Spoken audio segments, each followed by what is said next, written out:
For this planet and for this confederacy of the 21 adjacent stars and its 76 planets, the incident, too, it is a very long, involved, and complex incident. It's about 36 days.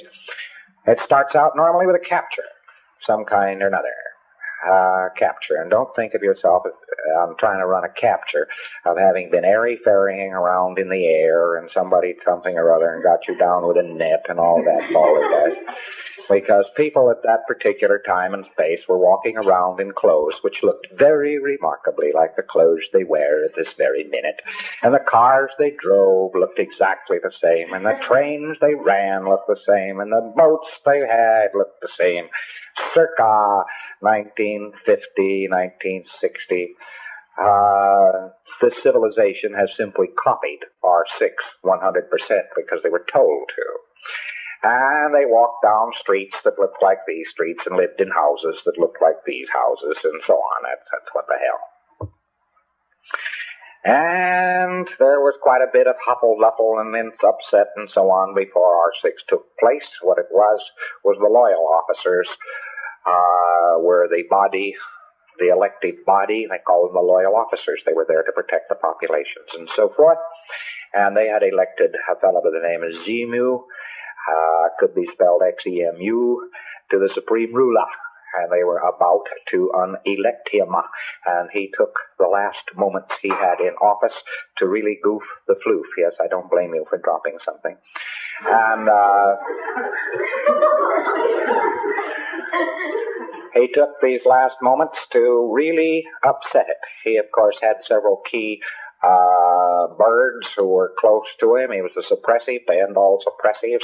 He got these administrators and so on and heads of planets in various positions and places. He picked out all the cowboys in the white hat, and he got rid of them first, fast, and then troops, not knowing what the hell they were doing, but fed all kinds of false orders, were fed in against the population to pick them up, one after the other. Rat-a-tat-tat-tat-tat-tat-tat. One of the mechanisms they used was to tell them to come in for an income tax investigation.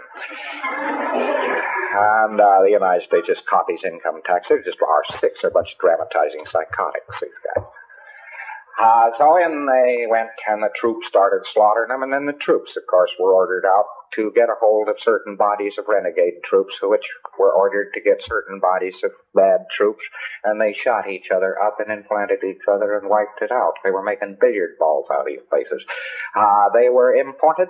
They were actually, the trick was to shoot somebody, disable somebody, very often a needle into a lung, and at the same time to hit him with frozen alcohol and glycol, which preparation is guaranteed to pick up a Thetan. All they had to do was pick him up and put him in a refrigerator, and they had him, boy. As he tried to exteriorize from the body, there he was, frozen.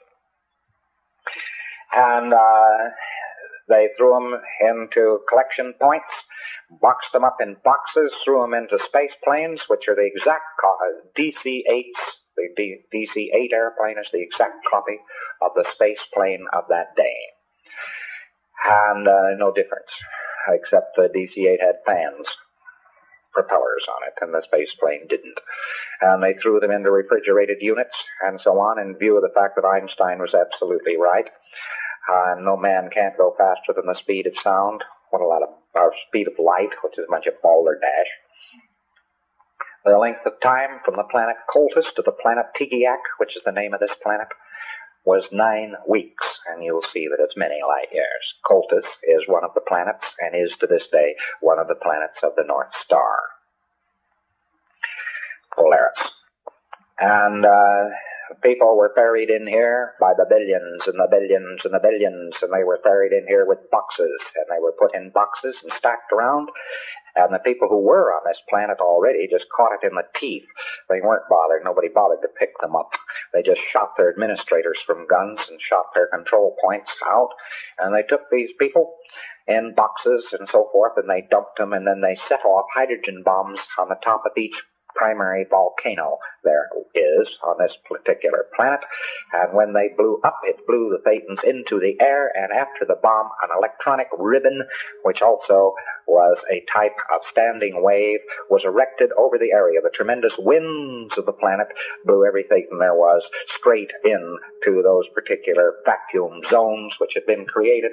These were brought down, packed up, and put in front of projection machines, which with sound and color pictures first gave them the implant which you know as clearing course, and then a whole track implanted which you know as OT2. After this, however, about the remainder of the 36 days, which is the bulk of them, is taken up with a 3D supercolossal motion picture, which has to do with God, the devil, space opera, etc. They go 5 pictures to 5 words, and we have the full record of what it is. And it goes on for about 36 days. Then these poor bastards were let wander out. They were then boxed up again, and the boxes were mixed, so that there were 2 assembly areas. One was Las Palmas and the other was Hawaii.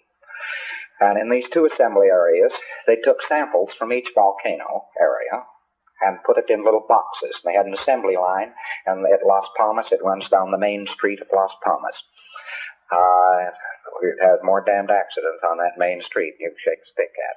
One of our captains was feeling rather queasy until I told her, well, the old assembly line of R6 is just 25 feet from you as you lie here on the slipway.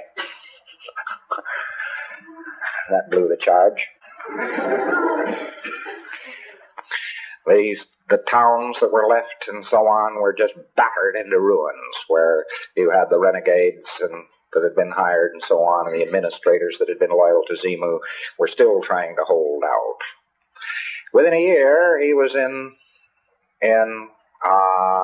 under arrest, and within 6 years, the lot had been wiped out.